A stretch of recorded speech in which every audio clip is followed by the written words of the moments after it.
সুপ্রিয় দর্শক, আসসালামু আলাইকুম। কেমন আছেন আপনারা? নিশ্চয়ই ভালো আছেন। আজকের ভিডিওতে আপনাদের সবাইকে স্বাগত জানাচ্ছি।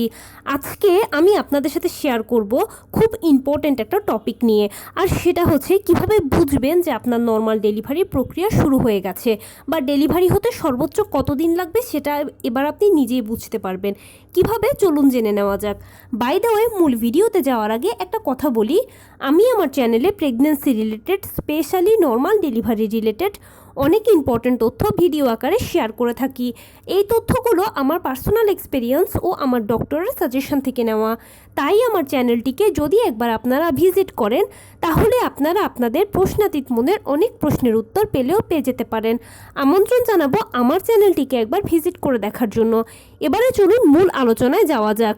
আমি শুরুতেই বলেছি আজকে আলোচনা করব কিভাবে খুব সহজেই বুঝবেন যে আপনার নর্মাল ডেলিভারি প্রক্রিয়া শুরু হয়ে গেছে।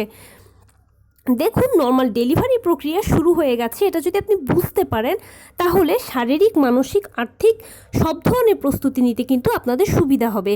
যদিও প্রস্তুতিগুলো আমরা অনেক আগে থেকেই নিয়ে রাখি, কিন্তু তারপরেও যদি ব্যাপারটা বুঝতে পারি, তাহলে মানসিকভাবে অনেক বেশি শক্ত হতে পারবো এবং ডেলিভারি কাজটাও সহজ হয়ে যাবে। এবং এটা নিয়ে আমি প্রতিদিন অনেক কমেন্টস পাই, অনেকে আমাকে এই ব্যাপারে জিজ্ঞেস করেন, তাই আজকে সেটাই ডিটেলসে আলোচনা করব। নর্মাল ডেলিভারি প্রক্রিয়া শুরু হয়ে যাওয়ার প্রথম ধাপ হচ্ছে আপনার পিরিয়ড শুরু হয়ে যাবে। আপনি ঠিকই শুনেছেন, আপনার পিরিয়ডটা স্টার্ট হয়ে যাবে।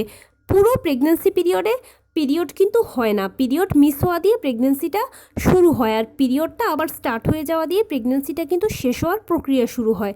আপনার ফিলিংসটা হবে যে আপনার পিরিয়ড হয়ে গেছে, নিচের অংশটা ভেজা ভেজা লাগবে। এছাড়া থকথকে, থোকা থোকা, আঠালো, উজ্জ্বল সাদা বর্ণের স্রাব, সেই স্রাবের সাথে রক্ত মিশ্রিত দেখতে পাবেন। সেই রক্তের রং কখনোই লাল হবে না, হালকা বাদামি বা হালকা গোলাপি বর্ণের হবে, যেটা একদম পিরিয়ডের প্রথম দিনের মতো। অনেকের আবার দেখা যায় যে এই ধরনের স্রাবের সাথে কোনো রক্ত যায় না, শুধু থকথকে থোকা থোকা স্রাব যায়, তবে বেশিরভাগেরই কিন্তু হালকা ব্লাড মিশ্রিত থাকে, যেটা হালকা বাদামি বা হালকা গোলাপি বর্ণের হয়ে থাকে। এটা যখন দেখতে পাবেন তখন বুঝবেন যে আপনার নর্মাল ডেলিভারি প্রক্রিয়া শুরু হয়ে গেছে। একটু একটু করে জরায়ুর মুখ খুলতে শুরু করেছে। এই স্রাবটা বা এই পিরিয়ডটা আস্তে আস্তে আপনার 24 ঘন্টার মধ্যে বা তার থেকে আরও কম সময়ের মধ্যে দেখবেন যে পানি ভাঙতে শুরু করে দিয়েছে। 1 ফোঁটা 2 ফোঁটা করে যখন পানি ভাঙবে তখন ঠিক আছে, বিছানায় শটান শুয়ে থাকবেন। কিন্তু যদি দেখেন যে প্রস্রাবের মতো ঝরঝর করে পানি ভেঙে যাচ্ছে বা পানি ভেঙে গেছে বা প্রস্রাবের মতো ঝরঝর করে পানি ভাঙা শুরু হয়েছে, তখন কিন্তু 1 সেকেন্ডও দেরি নয়, সরাসরি হসপিটালে চলে যেতে হবে। কেননা বাচ্চারা এই পানির ভেতরে মায়ের গর্ভে ভেসে থাকে, বেঁচে থাকে। এই পানিটাই যদি ভেঙে যায় বা এই পানিটাই যদি একেবারে শেষ হয়ে যায়, তাহলে বাচ্চা মারা যাবে। সেই জন্য কোনো ক্রমেই পানিকে এরকম প্রস্রাবের মতো ঝরঝর করে ভাঙতে দেওয়া যাবে না। যখনই দেখবেন যে 1-2 ফোঁটা করে পানি ভাঙতে শুরু করেছে, তখনই বিছানায় শটান শুয়ে থাকবেন, তাহলে পানি ভাঙার মাত্রাটা কমবে। আর যদি দেখেন যে শুরুই হয়েছে একেবারে প্রস্রাবের মতো ঝরঝর করে ভাঙা দিয়ে, তখন যত দ্রুত সম্ভব আপনাকে হসপিটালে যেতেই হবে। এটা নিয়ে কোনো কম্প্রোমাইজ নয়, কোনো এক্সপেরিমেন্ট নয়। পানি ভাঙার 24 ঘন্টার মধ্যে আপনার পেইন এসে যাবে। তার আগেও অনেকের পেইন এসে যায়, সেটা ডিপেন্ড করে মানুষ এক একজনের এক এক রকমের। তো 24 ঘন্টার মধ্যে বেসিক্যালি যখন পেইনটা চলে আসবে, তখন পেইনটা প্রথমে হালকা থাকবে, এরপরে মাঝারি হবে, এরপরে আস্তে আস্তে ভারীর দিকে যাবে।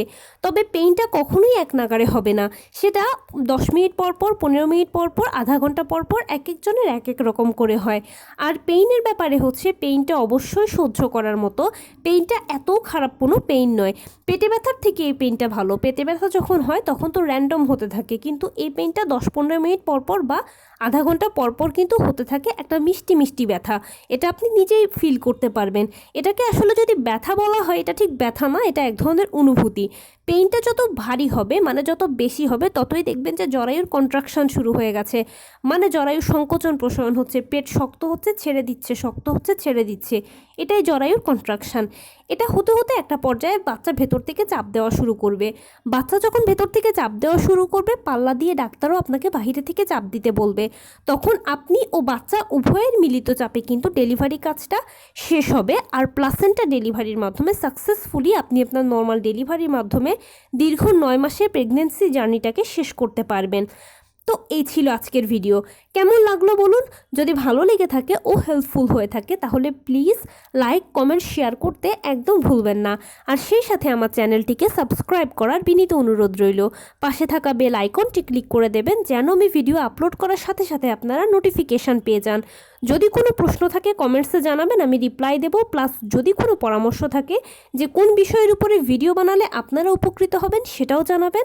আমি আপনাদের পছন্দের সর্বোচ্চ প্রায়োরিটি দেব। ভালো থাকবেন, সুস্থ থাকবেন। আসসালামু আলাইকুম।